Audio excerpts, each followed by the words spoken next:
Welcome back. I'm Tara Zoe, and you are listening to Do I Look Free Yet? The podcast where we ditch the good girl act, feel the hell out of our feelings, and live our one wild life out loud.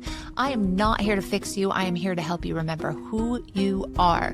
If you're ready to burn the rule book and finally come alive, let's do this thing. I am here with my friend Lisa. She is joining us today on the podcast, and we're just going to jump into what's going on in life right now and what's at the surface for her, and we'll just get into a discussion with that. Well, we were talking about limitations, or I guess it's really the limitations that we put on ourselves as women, right? And so I'm constantly reminding myself that we really don't have any. Like, those limitations come from us, from within, or for what we think other people have given us or society has given us, when the reality of it is that there really are none. So what are some limitations, like specifically, or do you feel comfortable sharing some limitations that you have experienced, or like the ones that are bringing this up in your mind? Money is definitely a big one, you know. Like what was your perspective of money for a woman, or what is the limitation that is in your mind? And then what are you saying, no, that's just a mental limitation? Okay, so, you know, I've always done pretty well in work and done pretty well for myself. But I kind of always had this idea that was all I was at my limit, never really realizing that you could double your income or triple your income. I was at a stage in my life at work where there was no place else for me to go in that position. And so therefore you equate that to no more money either. And so I have this limitation in there that's just all I'm going to have for the rest of my career or my working career, not realizing that all I had to do is make some simple changes in my life, and then it opened up all these other doors, and now those limitations were gone. And I wish I had known that years before, instead of just accepting this pathway that I had put myself on. And you know, if you're not happy with where you are, you think that you deserve more, because we always deserve more, right? You know, pivot a little bit. Right. I'm wondering, what was the moment that made you realize that? Like, was there what was the epiphany? Like, was it just something that dropped in, like a download, or was it? It was a multitude of things for me, but mostly it was a lifestyle thing. So, and then the money thing kind of followed that. But for me, I was in a place in my life where, boy, was I just stuck. It was after my divorce and the kids were gone, and I'm just like, I worked at this company for 20 years and it really wasn't very happy there. And I was like, what am I going to do? And my whole life was concerned about work. I had no extra. I didn't have any downtime. And so the most important thing for me at that time was finding a work-life balance, and being the generation that I'm in, that just didn't exist before. You know, it was, I started working when I was 14 years old, and then that's all I ever did. The interesting thing was, I felt like I switched careers and I work a lot less and I make way more money. How does that happen? Hello, sales.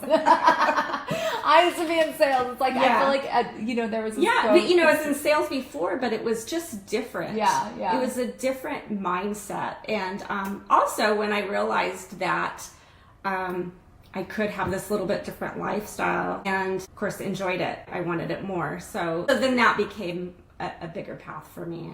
Do you think that moment of change and like kind of accomplishing something that you didn't think was possible previously opened you up to the idea that could be possible in any area? Yeah, for sure. We talked about it a little bit before. I mean, you take those limitations away, you just change your thought process a little bit, and the universe will deliver. For so many years, I didn't know what I wanted or what I wanted to open up. You get caught on this hamster wheel and just do the same thing day in, day out, especially when you have small children. But when you get to the space in your life, women, you've raised the kids, maybe the husband's still around, maybe he's not, but you're like, what about me? What do I want for my life? So that was almost like a rebirth for me.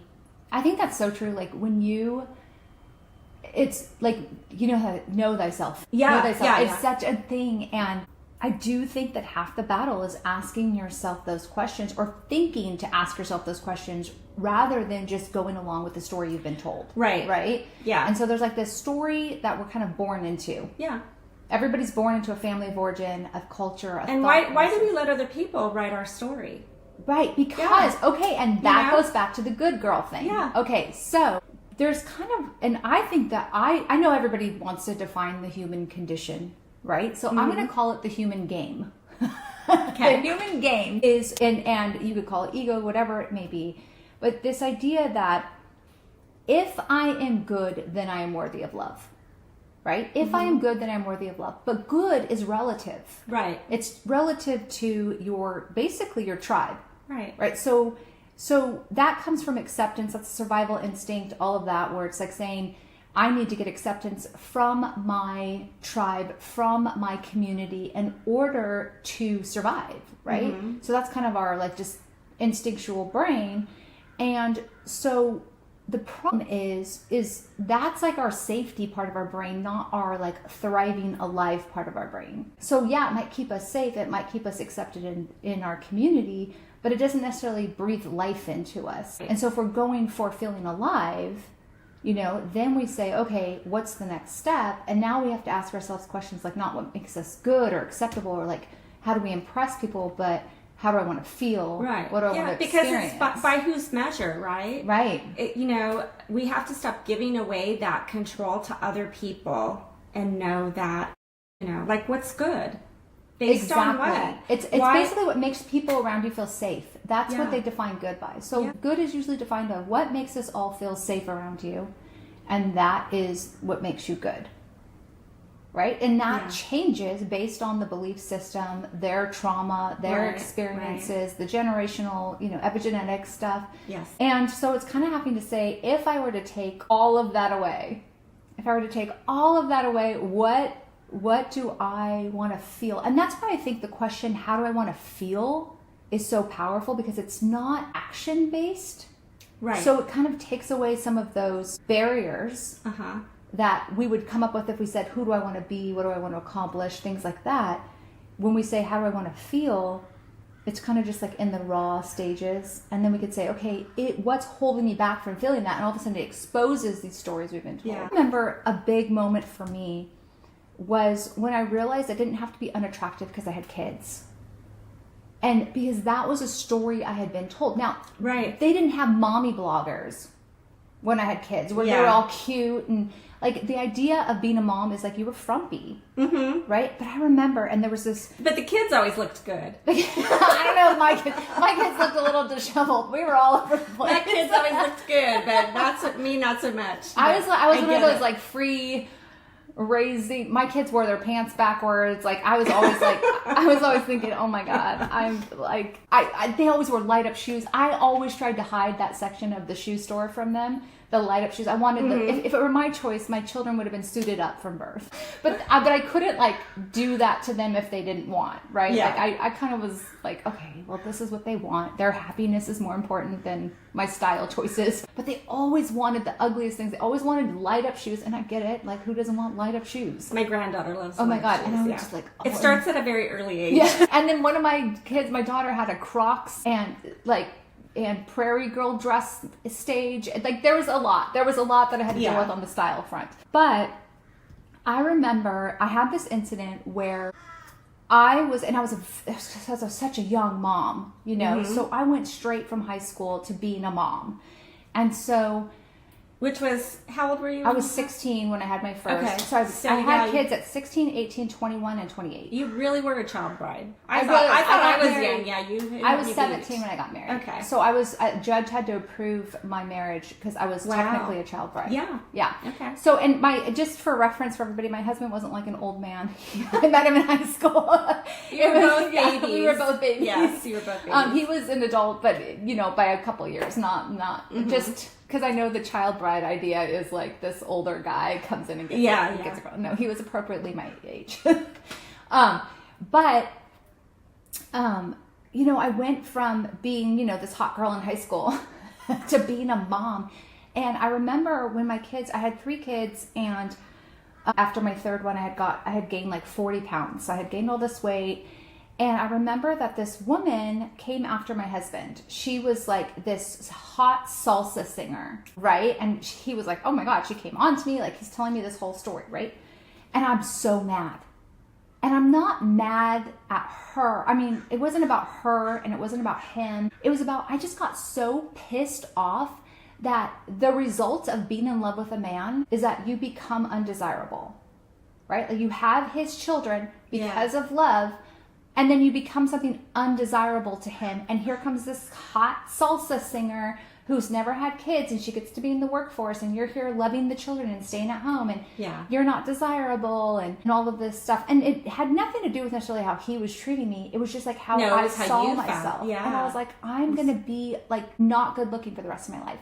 And I remember asking myself, and this was one of my moments. So the universe is very responsive to my cries, but it's the funniest ways. Like, one time I was like, oh my God, like I was just like mouthing off. I was just a mouthy person. I know no one can believe that. But I remember I had done something that offended someone, and I was like, oh my God, will you please help me hold my tongue? Next day, woke up, no voice. I had no voice for 24 hours. I was like, ha ha, ha ha. Okay, I get it. Like, it was like, hell, I can help you. So at this time, I was like crying out to the universe, like, this is unfair. I want to be attractive and all this. And I remember hearing, why can't you be? What about motherhood makes you unattractive? Right? And I'm like, well, I'm like, frumpy. He's like, is that a requirement of motherhood? And I was like, I just don't have the mental, I don't know how to do anything, everything. He's like, is that something you can learn?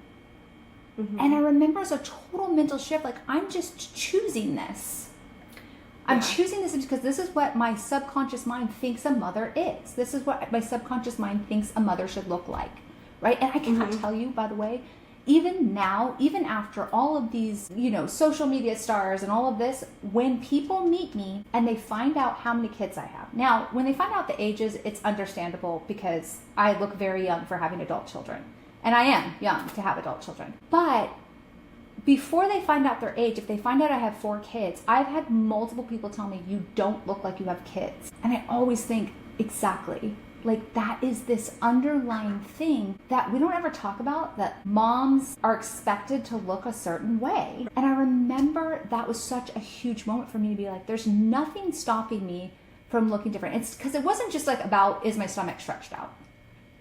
Right? It was my whole demeanor. Yeah. What's your whole energy, right? Yeah, it's your whole energy. The tiredness and the face. Yeah, not taking care of yourself. And just dressing, I don't know, we dress in, it's like almost like we take on the mom style. Well, we dress take for on the comfort. Identity. Yeah, and for ease. And because there's even sexy things that are comfortable. Like, it's just, I think it's a subconscious kind of limit we would put on ourselves, But don't you think, too, I can remember way back when, before I had kids, women, we look at our bodies as sexual beings, and then once the kids come, those sexual things about us are used for other things, Right. The breasts are no longer sexy, they're used for breastfeeding, and all the other parts are just, babies came out of them and stuff. I think subconsciously we just start looking at those things as they're not sexy anymore either until we really remind ourselves I think that's partly the man.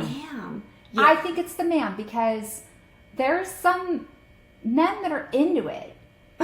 Do you know what I mean? Like, mine wasn't. My ex-husband did not think that pregnant girls were attractive. So whenever I was pregnant, it was like, I had no sex when I was pregnant. Yeah. It was like, he was just like, he wasn't unloving, but he would tell me, like, I just feel like you're maternal now. Like, so there was also this idea that I'm not attracted to maternal.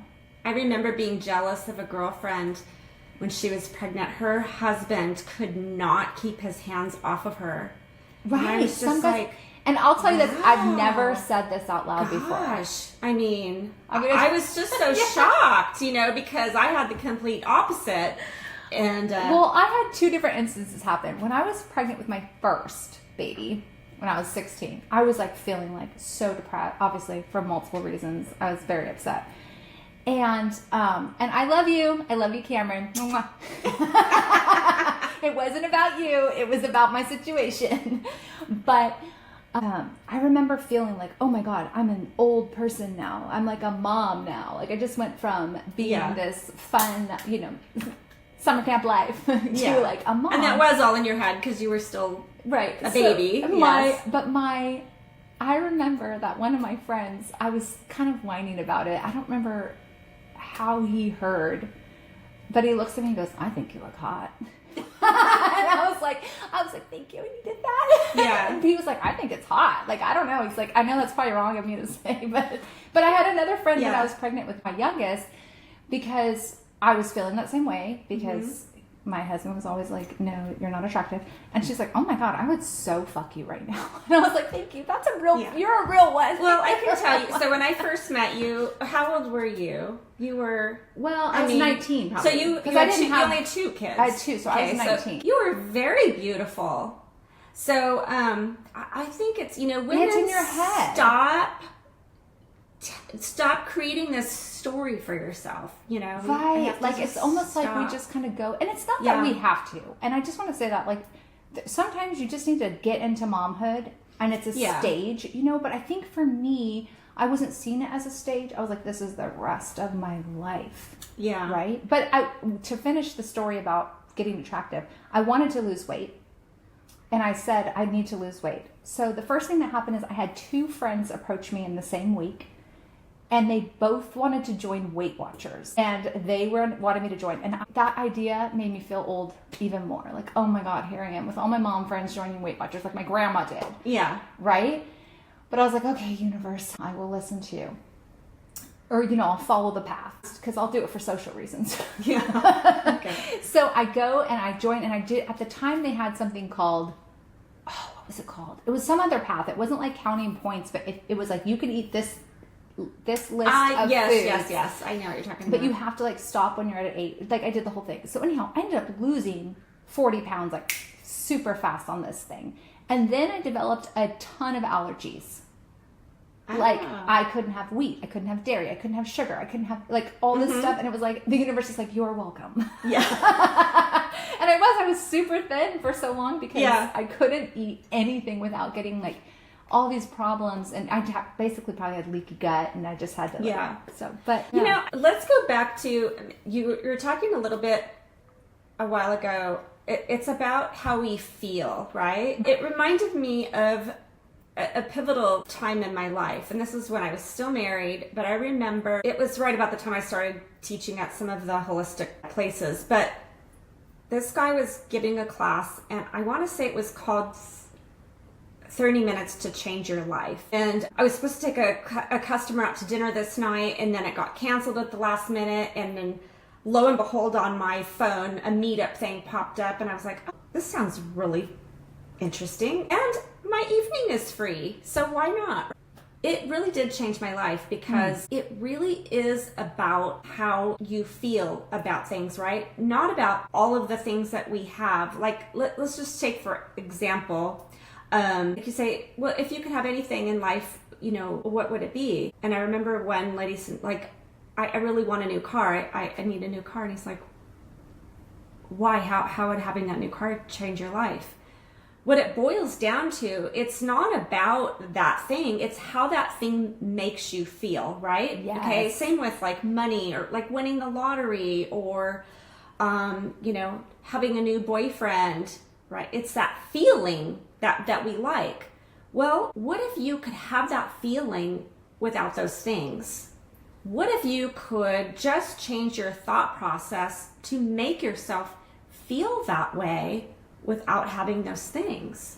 I think I have 2 minds on this because I've been a big person about shifting your perspective is your reality, like all of that stuff.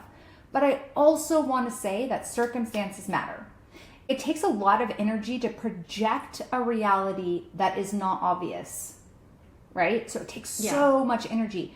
So if your obvious reality is just badgering you day in and day out, day in and day out, and you're having to overcome it, eventually it's going to get to you. It's like you have a force field, and eventually it gets you broken. Do, but again, that's coming from outside sources, right? So that would be outside sources. Yeah, so like for me, I was in a marriage that I was not happy in, right? And it was my choice to stay there. No one forced me to do that. I realized that until eventually I left. But I felt like that changed me as a person, and I was kind of subconsciously using that as a reason to not be happy in my life. I wasn't really happy with my job. I wasn't happy in my marriage. When the reality of it was, I was allowing those outside influences to make me feel the way that I was feeling. They didn't have to. I could have, and I did start to just flip that script, right? And when you flip the script, did it make the energies unaligned and give you the kind of platform to jump out? It did. Yeah. It did. So what happens is I had to realize, I could wake up in the morning and choose to be happy. Things were still not perfect. My circumstances did not change. Life was what it was. But I could choose how I felt about that. Yeah. And once I started to do that, it was like my whole world changed. Yeah. Until eventually then things changed. I mean, I got a new job. I got divorced. And then once I started allowing those things to happen more, like once I was really conscious of it, it was like a waterfall or like a dam had broke. All of a sudden, all of these things started happening in my life.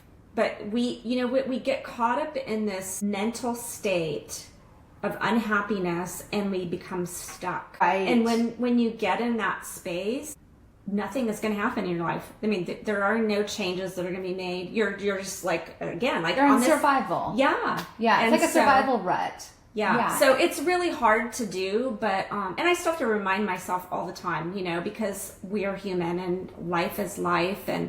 But I have to remind myself that, I don't have to feel this way. What can I do about that and try to change that? And we talked a little bit about this before. I have so many thoughts. This has sparked so many thoughts for me. One of them was that idea, I remember I was talking about jumping tracks. Yeah. Is this idea that when I used to have conversations with my ex, we would talk, there would be moments where we got stuck in these kind of like emotional issues because we couldn't find a pathway out to a new perspective. Because my whole relationship was like about perspective shifting. It was like this whole thing. Like it was all mental. It was like a huge mental thing. And so we would be like, we can't find a way to a better perspective. We're feeling really bad. How do we find a way to a better perspective? How do we pull ourselves out of this? And sometimes there's no pathway. Like it's a dead end, right? It's a pain cave or it's whatever it is. And there's no back door. You're not going to walk through it and out the other side. And so sometimes you just have to jump tracks, where you have to just choose to leave it behind unresolved, right? Leave that emotion unresolved and jump into a new perspective. And for me, that realization that you could do that you could just jump tracks and not resolve something was huge. That was a huge, and I still use that constantly, where if I feel in an emotion, I think, okay, and I've worked at it, tried to shift my perspective. I can't. I'm just going to jump tracks. Like I know that there's other perspectives I can be in, So I think that, but then also that's why I made that wake up workbook, and then the Come Alive Blueprint is because it's all about like asking yourself the questions that help you to wake up to all this stuff, right? Helping you to kind of jolt out of a stuck spot. Yeah. You're right. I love that, the jumping tracks thing, because we get in this thing where it's like, well, I can't do this until I finish this, and I can't do this until that. And then you're just you're not going anywhere, really. Right. Sometimes you do. You just have to abandon it and go, do I really have to do this before I do this? No, you don't. It's just this thing that we've created ourselves. I know. And I've been asking myself this. I have so many coping tools that I'll be like flipping all around. Like, I don't know what's real anymore. I don't know if I'm responding to trauma. I don't know if I'm like finding my truth. I don't, I would jump all around. And so one of the questions that I ask myself is, what would you do if you could break everything? So if you could go in and you could just be destructive, if you could just go in and be destructive, there'd be no negative consequences for you, right? you could just go in and just like obliterate all this stuff to get that thing, like what would you do? And that is a hugely powerful question for me, because I think all these supposed tos, they just layer on spiritual supposed tos, like what's my purpose? What's the universe want from me? Yeah. Where am I supposed to be going right now? What did the tarot cards say? What did the psychic say? Like all these different things. And it's saying like, okay, scrap that. How do I find my truth? You know, because our truth, our inner truth is our biggest, best compass, you know? Mm-hmm. And a lot of times all these external things are just our mirrors. They're all like affirming the energy we're putting out in that moment. Right. Right? But it's not necessarily our truth. Yeah. You know, it's kind of like the crystals. You know how you can do the crystals in it? Yeah. You know, we did that at your house? Right. Or if you go circular or like this, I can ask the same topic and shift my perspective on it, and it will go different directions. Right. Right? So it's just reflecting. It is. Yeah, they're just confirming what you already know. Right. And reacting to your own energy and your own thoughts. Have you ever read the book The Zahir by Paulo Coehlo? No. That's a really good one. I recently reread it. So in the Zahir, he talks about this idea of the story we've been told. And he says, why are train tracks the distance they are from each other? He says all the train tracks are the same distance from each other.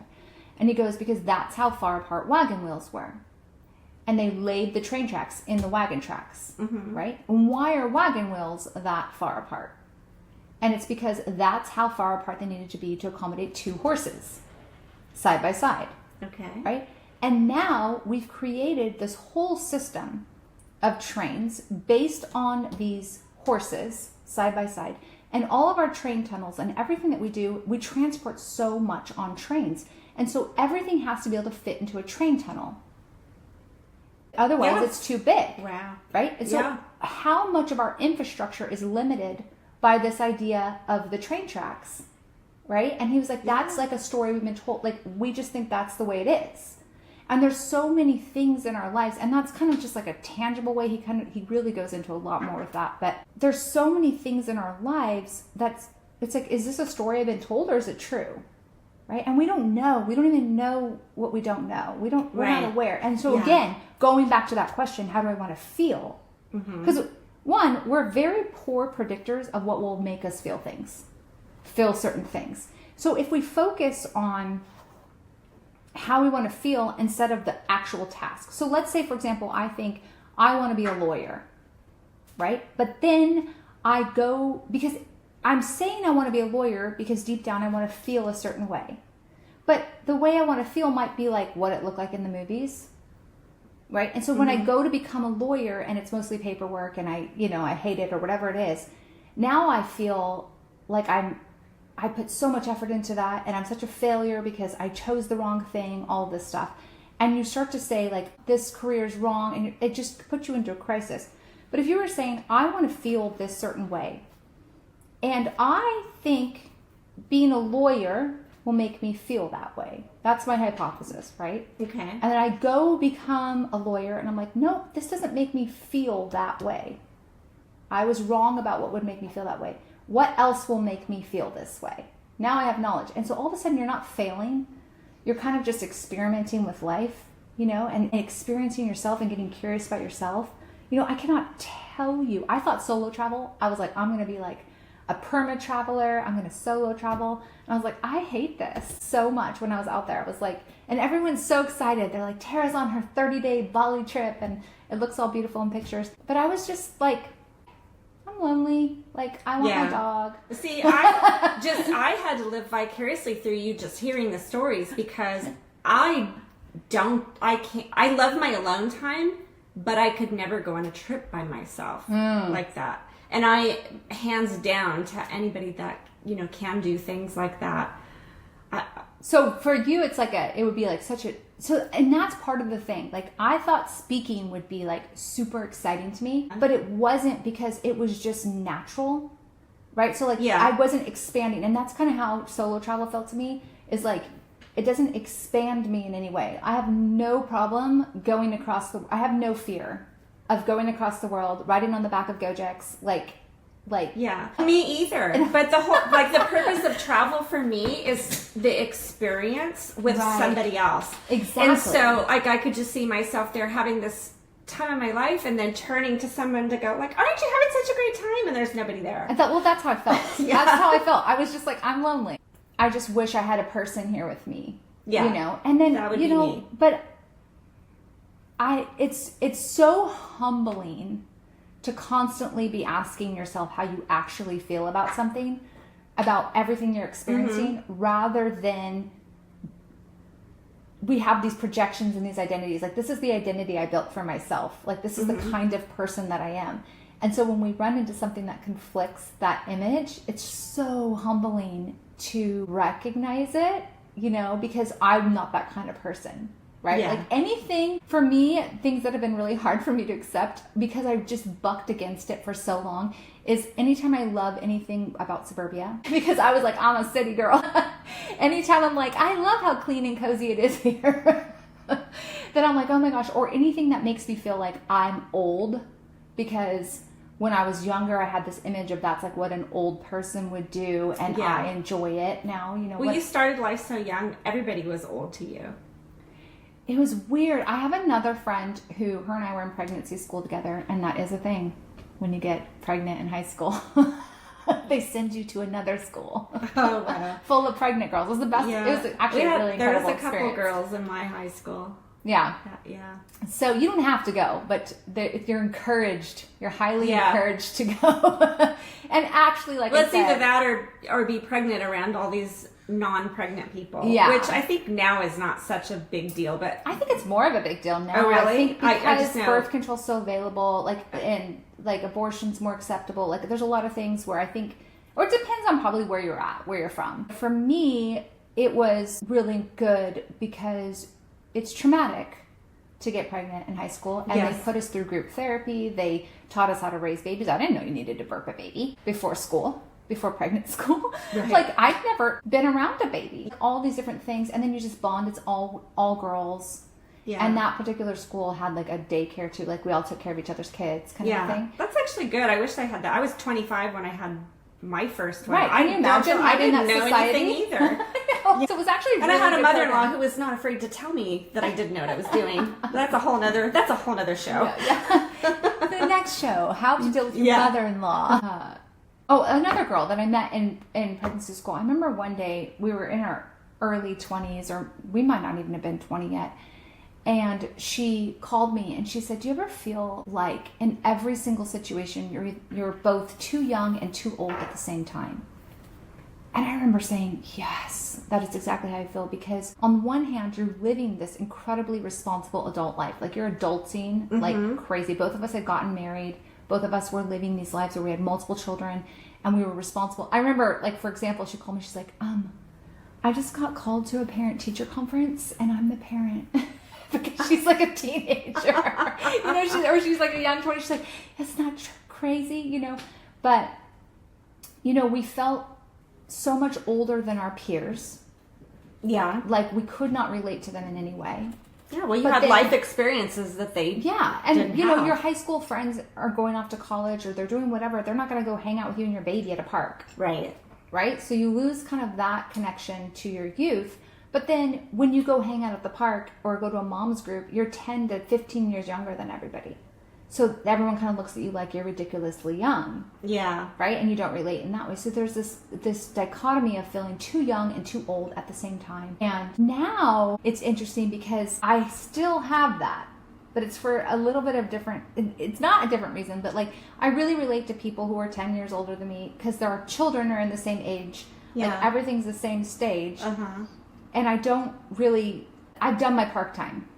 Like, I even told my youngest, I was like, I have him in my Moby wrap. I'm like, you are an adult now. I've done my time at parks. I will not ever go to parks again. Now I've been starting to think in the park again just to play sports. But it was kind of like, I cannot do this anymore. But I also feel super young, you know, because of I'm in this crazy life stage where I don't really have young kids anymore, but I'm not older. So I'm kind of in this like young fun feel. Yeah. You know, like, I'm going to go to Bali for a month or whatever, you know. And, but then it's just odd, you know. Yeah. It's an odd thing. You know what? It is a strange place to be, though. Almost like in between worlds or in between lives. Because Yeah. I felt the same way, after divorce. Okay, divorce, my dog died, both my children moved out of state, and you find yourself like, okay, now what do I do? Yeah. I'm still relatively young. Now I have money to do stuff that Yeah. I couldn't before. What am I going to do with my life? Yeah. And it's okay to do whatever you want. Yeah, like there's no where, like people 10, 20 years prior to that, it was like it just wouldn't even be okay. You wouldn't even think to be able to do what I wanted because it was always for other people. Right. And right. so now you get to this space where you're like you don't have to relieve the babysitter. Yeah, I You could don't do whatever have- I want. I could disappear for 3 days. No Yeah. one would know. I My mother can- would know. My mom. Yeah. Well, my kids would know. My kids track me. My mom, okay, here's a problem. My mom likes tracking me too much, so she's not allowed to track me. She will watch my little bubble, and I cannot. I have this whole thing with freedom. And her tracking my bubble when I was in Bali, because I was traveling alone. My Yeah. father said, please wear identification. And I did. I wore Yeah. He's like, if they find your body, I would like it shipped back to us, please. Well, if I knew you were going, I'd be tracking you too, just because you're a young, beautiful girl traveling across the globe by yourself. And you know what? It was fun. I was lonely for a little while, but it was fun. Yeah. My mom was like, I'm going to track your location. And she kept messaging me like, oh, I see that you're here. Or I see that you're here. And I finally, it was like driving me insane. Yeah. I was like, Stop it. You're suffocating me. Even though I'm like in Indonesia. And Yeah. I finally told her, she's like, Mom, I know you're tracking me. Please hide from me the fact that you are tracking me and you know where I am at all times. You don't stop. You need to stop telling me that you know. It's just like when we used to tell our kids when they would eavesdrop on the stairs, if they would comment. I remember telling them, I'd be like, all right, it's fine with me if you eavesdrop because I think this is a healthy conversation for you to listen to, but you can't comment. You have to pretend like you're not there because then adults start to go, wait a second, you're not supposed to hear this. And they're like, all right, good to know. And I was like, you gotta be quiet about it. So, but yeah, I think that, again, going back to all the stories we've been told, like, I know we just went way off topic with that, but this idea of what ideas do we have in our head that don't belong to us? How do we identify them? And then how do we start? Is it okay to change it? Yes. I think that's another thing too. When we've put together this whole image of ourselves that everybody's used to knowing us as, and that's like who we are, and then all of a sudden we're like, this isn't me at all, and you just are so hyper aware of how everybody's going to respond to that. Yes. You know? And that's what happened with me. I actually had to, because I left my religion, I ended up having to leave my entire community. Yeah, that must have been really, really difficult on so many levels. Oh yeah, I think that was, and it's funny because then I started to get this identity in my mind that I was the kind of person who left people, right? Because I had left every relationship. Yeah. And it wasn't until, because even I left my husband, it was after I left my husband that I was talking to truth. I was meditating. Mm-hmm. And I was saying, this is the kind of person I am. I had said something about that. And he was like, no, it's not. You're actually someone who really enjoys relationships and you love commitments and you love long-term relationships. You had to leave your entire community because you shifted out of that paradigm. And that's a paradigm that cannot agree to disagree. So because of that, it was your circumstance and your like elevation that caused that. It wasn't your personality doesn't have committed relationships, you know? And even in that situation, I was still married for 20 years. Yeah. You know, so it was, again, just constant self-discovery, constantly asking what belongs to me, what doesn't. But I did. I built 10 years in the wrong direction before I turned around. Well, I think that, do you think that happens more to the women who marry or get in those relationships earlier in life? Yeah. I feel like I don't know. Maybe there's more. I mean, a lot of it is just you're outgrowing people because you're growing up.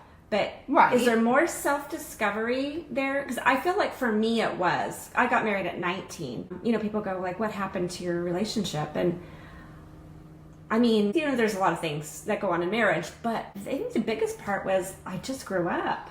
Yeah. Yeah. You know, we both did, and we both had our own paths, and we found that, you know, we weren't on the same track. Right. And so, and then it just happens. Now, had we been those people that waited till we were like 35 to marry, would we be with the same people? Or, you know, probably not. But maybe you don't go through so much. Well, maybe you don't go through so much with marriage, right? But yeah, or relationships. Well, you might go through a ton of relationships, though. That's true. And That's you still, because I think, you know, but yeah, just different kinds. Right, because I think circumstances are different, and we're all always growing and changing. And when we're young, we're usually reacting to our family of origin and the story we've been told, right? Yeah. So when we're young, you might have been taught to be a super independent woman, right? Or you might have been taught to be married, but you can't find the right one, or whatever it may be. You're still kind of reacting. Yes. You know, even to social media now, what all these ideas, and we think like they're these original ideas or whatever, but we're reacting to them, right? It doesn't necessarily mean that they belong to us. I think it takes time and maybe choosing the wrong path for us and then realizing it didn't work could also be a huge wake-up call. You know, like my depression in my life was what was getting me seeking. Yeah. Right? Like, I am unhappy. Something has to change. You know, so that's when I start seeking. If I was just like happy, go lucky, like, why would I be seeking? Yes. So, no, yeah, that's very true. Yeah, so I don't know, you know, and I think just when you're younger, you have a lot longer to do, like, if you get married super young, it's a lot longer for things to change, right? If you get married when you're 40 and you're married 20 years, you're in your 60s, you know? Yeah. Like, it's different than if I get married when I'm 16, 20 years, I was 36. Right? Yeah. Like, I'm still only 36. Right. I've already when had a lot of people are just marriage. starting their relationships. Yeah. Or, I mean, I was 17, so 37. So, yeah, like, people are just starting their... So, it's like, I've had a whole lifetime with a person, you know, and I'm still young. Yeah. You know, so it was like, you know, I think there's that. But I don't know. I think that we all have different paths, you know? We all come with a path, and it just depends. I'll never forget, I was at the hairdresser and the woman next to me was talking about her son, and I think he has a trust fund or something of that sort, because he said to his mom, she goes, you know what he says? He says, I already worked through all my karma. This is my life to just have fun. Right? And she's like, and I'll tell you what, like, we can look at that and we could say, like, oh, it must be nice. But that kid is the happiest kid. She's like, he's like in his 20s. He's the happiest man I've ever seen. And he just has fun. Yeah. He just has fun. So that brings a whole other perspective now that you bring that up, is how much of stuff do we have control of in our lives, you know, like to tell ourselves to be happy? Or is that just our path in this life that we're in, and our karma? And, you know, sometimes... You know, it is just what it is, right? You gotta go through it before you can get to the other side. Right. I honestly think, like, I'm starting to see some things opening up for me, and I think I chose to front load a lot of my pain and a lot of my struggle. You know, obviously I front loaded it early. And it's funny, my mom, this is very cryptic of her to say, and it is not true, but she used to say, I'm so worried you're going to die young because you're just front loading everything. And I was like, I walked at 9 months. I was like, I'm going for it. I'm here to do stuff, right? But I was very like, I'm going to do stuff. But I did. I had my kids. I went through that marriage and divorce thing and like all this stuff. And now I even built a business, you know, like all those different kinds of things. And now I'm just kind of like in a totally different stage where I feel, and I've done so much personal development, so much all that, where I'm coming to this peace. Yes. You know, like almost of arrival to this place where that's just so much calmer and more peaceful and just full of like enjoying life. Well, because now do you feel like I've done the hard work, I've gone through all these, and now I just kind of want to enjoy life and just settle a little bit more? I do. I think my biggest struggle right now is allowing that to be true, right? Allowing peace to be my reality, joy to be my reality. Like, love to be my reality, like all of these different things, because I got so used to fighting for my life. You know, it's like I'm a soldier who's coming home from war. I've been fighting and struggling and doing personal development for so long, and I had to come from such a crazy place to hear that now that I'm just surrounded by amazing things, I'm kind of going, oh, what am I supposed to be doing? Am I supposed to be like conquering something? Do you ever feel that this beautiful life that you have in the here and now, that you don't deserve it? No. Good. Good. I don't. Yeah. You know, I feel ever since my awakening of everything, I have felt entirely adored by the universe, and I adore myself, you know, and I think that made me feel like I deserve things. Yeah. You know, not that I don't have insecurities or like traumas that build up that make me have like personal belief issues in certain areas or things like that. But no, I feel like if I was given everything in the entire world, that makes sense. Yeah. So if anybody is, but I feel like that would make sense. Is that a struggle for you? No. I do sometimes have to remind myself to be grateful. Because you're striving, or because... Yeah, because, you know, I think that's just always been something for me. Like, I was always just working so hard to be better, to be good, or, you know, to make my parents proud and then do good at work or in my job. And, you know, now I wake up in the morning and I just say thank you. Because, you know, I look around and I feel like, you know, I have a beautiful life, and I'm just very grateful for where I am and what I have, and that my kids are these amazing, wonderful human beings. And, you know, and I did that. I was a big part of that. Yeah. And it's always in the fruit of your labor. Like, yeah. So, you know, I just, I remind myself, or try to remind myself all the time, that life is good. I think it's taken me some time to get rid of my anxiety around, like, if something was really good, I'd be like waiting for the other shoe to drop. Yeah. Like, what's going to be the next challenge that presents itself to me?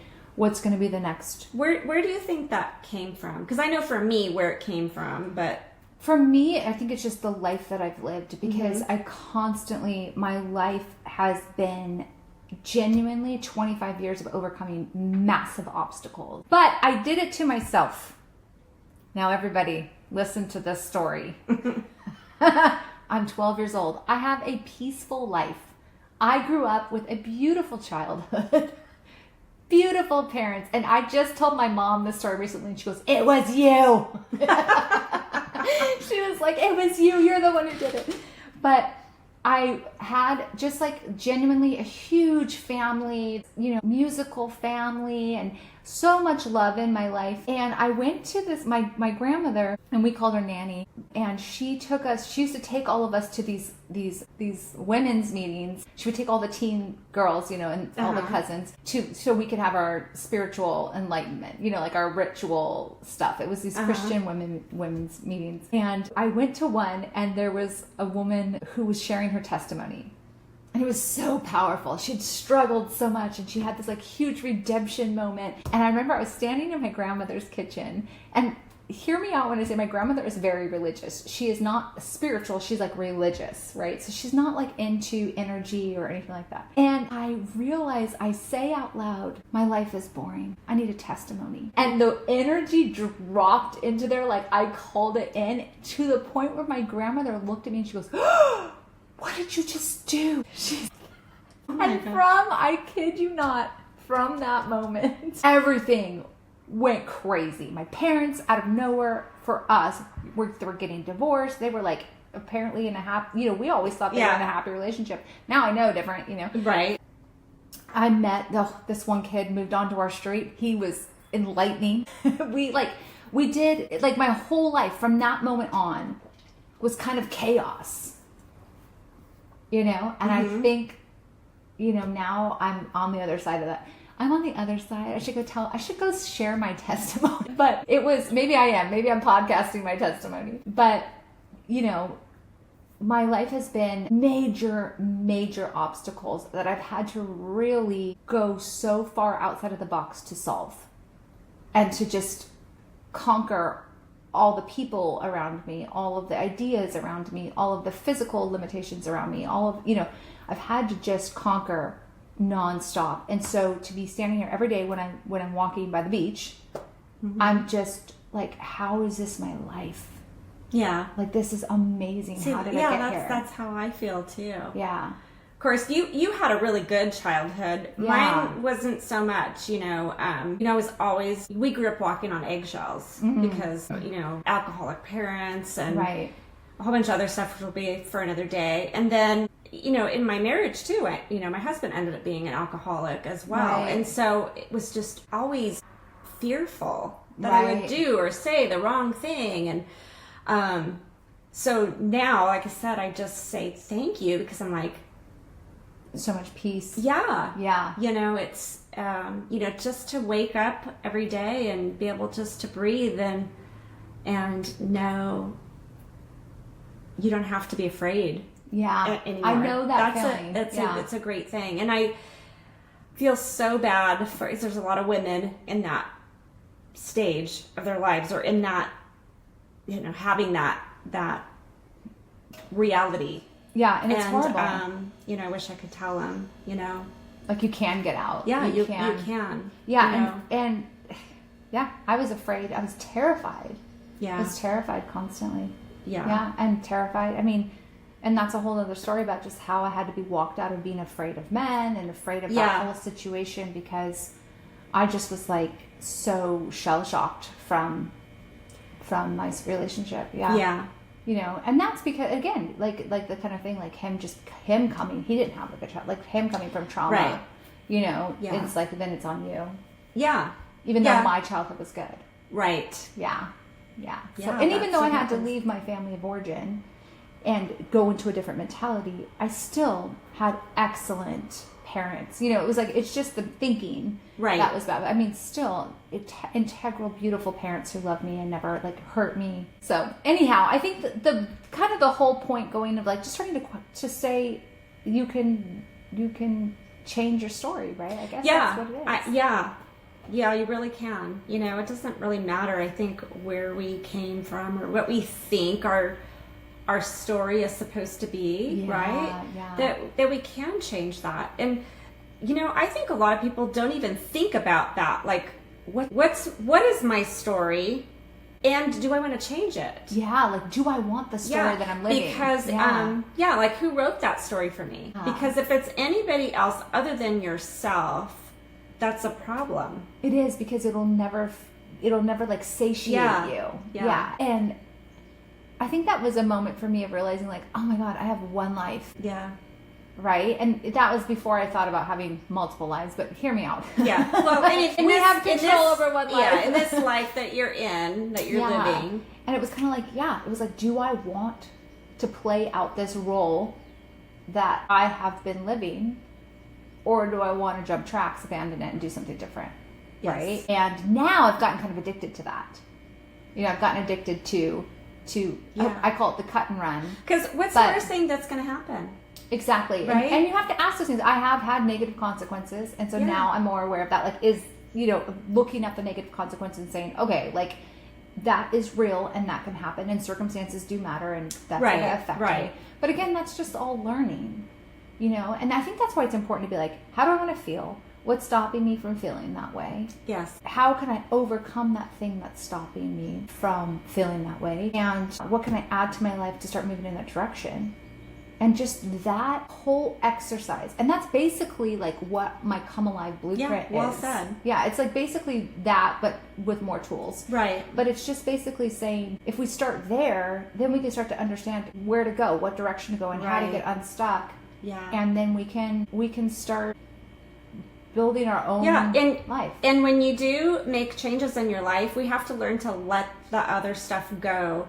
Right. If you drag it with you or keep looking in your rearview mirror, you're never going to get ahead. Yeah. We have to say, like participating in that energy stuff. Exactly. If these things are not suiting your life or not well-meaning for you, then leave them behind. Like truly leave them behind. Yeah. And there's a whole process of letting go of the guilt of that and all of that, because we just have so many things that are obstacle, like safety and security. Yeah. Tara. Okay, here's another book. Tara Mohr has a book called Playing Big, and she just goes through so many of these aspects, and it's one of the books I've given out the most. Again, I'll put it in the show notes, the link. Mm-hmm. I'll put all the links in the show notes. She just talks about like the inner critic and why we have the inner critic and all of these different things. And it's just so well done in the sense that it's actual advice you can use. It's not fluff ideology, ideology that doesn't really work, because, and now a lot of research has been done, but we talk about like pumping ourselves up, right? Like self-esteem, and how self-esteem is actually super toxic. Like the idea of self-esteem, because we actually get upset with ourselves about not having good self-esteem. But that radical self-acceptance, like accepting who we really are and being humbled, that's humbling. Yeah. Right? And it's not humbling because it's bad stuff in you. It's humbling because it's different than how you have presented yourself. Yeah. It is different than how you have thought you were. Yeah. Right? This fantasized image of ourselves is different, And so that's what makes it humbling, but not because those things aren't as beautiful as the other thing. Right. So I think that self-acceptance that's the thing that makes us feel the most secure. So, yeah. Anyhow, another great chat. We've been having some great chats lately. We decided to get it on the podcast. Yeah, too bad some of it has not been recorded, but... Yeah, we're always like, we need the podcast mics. This is so good. I feel that way every time I have friends over. I just always have people with mics in their hand. But I have loved having you on here. Oh, thank you so much. Hopefully it all goes well. And I will put all of the links to everything in our show notes. And go get the Wake Up Workbook because it's free and it helps you start down this thought process. And then if you like that, you can go get the Come Alive Blueprint, and all of those different things are going to help you to just jolt yourself into a new life and just living more aligned with your truth. So, all right. Well, until next time, see you guys later.